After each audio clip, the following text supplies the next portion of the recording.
Hello, what's up mga Jumix? Magandang gabi. Kamusta kayo? For today's video ay kakaibang video ko. Nasa labas ako ngayon mga Jumix. Nakalawag-luwag ang Jumix nyo ngayon kasi sahog. Sana all kumain ng Jollibee.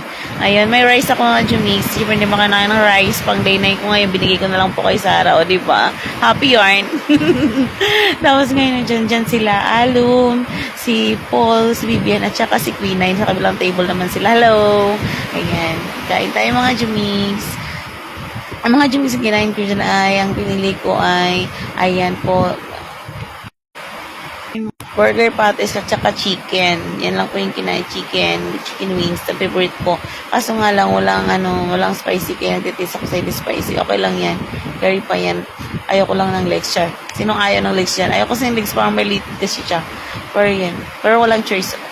Yan lang. Hi, Pretty Lamb. Siya si Pretty Lamb yung katabi ko. Tapos water lang. Healthy pa rin tayo. Kung day na nalaban lang talaga tayo self.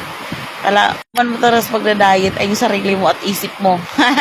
Ay, labanan niyo talaga yan mga Jumis pag kayong nagda-diet. Pero okay lang yan. I-enjoy mo lang ang paglo-low carb mo sa sarili mo. Kasi ako ini-enjoy ko na lang eh.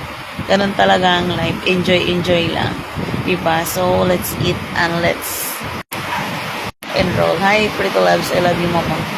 Ayan. O, diba? Ang sarap na kain ko, mga Jamix. Akala mo nakaluluwag-luwag yarn. Naka-Jollibee yarn. Ayan, diba? Thank you, Lord. Ayan. So, big for more. Ingat kayo, mga Jamix. Bye.